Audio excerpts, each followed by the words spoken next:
Nathalie Marquet n'oubliera jamais son défunt mari, Jean-Pierre Pernaut. Dans une interview accordée à Gala à paraître ce jeudi 23 février, la mère de Lou et Tom Pernaut s'est confiée sur sa peur de refaire sa vie avec un autre homme. Le 2 mars 2022 est une date qui restera à jamais gravée dans la mémoire de Nathalie Marquet.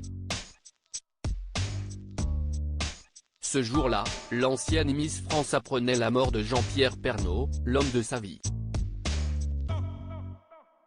Après avoir lutté contre un cancer de la prostate puis un cancer du poumon, l'animateur star du JT de TF1 s'est envolé à l'âge de 71 ans, à la suite de plusieurs AVC et de complications liées à une opération à cœur ouvert.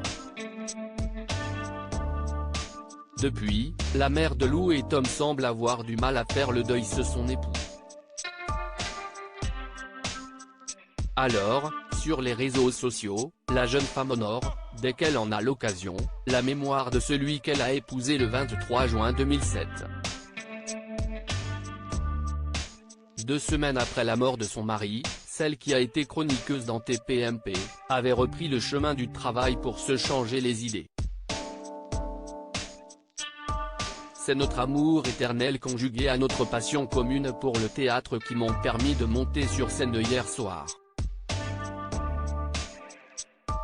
Tu m'avais fait te promettre de ne rien lâcher, je l'ai fait, entouré de la bienveillance et du soutien de mes complices de cette pièce. Les tontons farceurs que tu aimais tant, avait-elle écrit sur Instagram, en revenant sur scène. C'était terriblement dur mais je te le devais.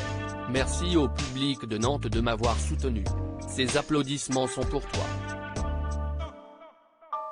Tu me manques tellement, avait-elle conclu. Nathalie Marquet ne souhaite pas refaire sa vie dans quelques jours, cela fera 1 an jour pour jour que Jean-Pierre Pernaut a disparu. Et force est de constater que Nathalie Marquet ne veut pas accepter ce deuil.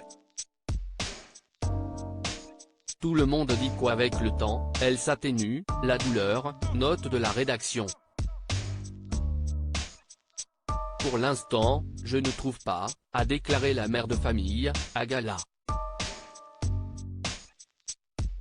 L'ancienne reine de beauté est toujours en manque de celui qu'elle a aimé pendant plus de 16 ans. J'ai besoin qu'il me serre dans ses bras, d'entendre sa voix, son rire. Je suis en colère par moments, a-t-elle ajouté. Et quand nos confrères lui demandent avec qui elle se voit dans les prochaines années, elle confesse qu'elle n'arrive pas à se projeter en tant que femme. Je l'aille trop dans la tête, j'aurais l'impression de le tromper, a-t-elle fait savoir au sujet de sa vie intime.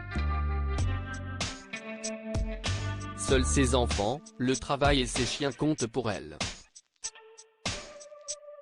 Mes amis me disent que je suis encore jeune et que si je rencontrais quelqu'un, si est Jean-Pierre qui le mettrait sur ma route. Disons que je ne suis pas prête à le remplacer, a conclu Nathalie Marquet, désabusée. Le processus de cicatrisation et d'acceptation est encore long.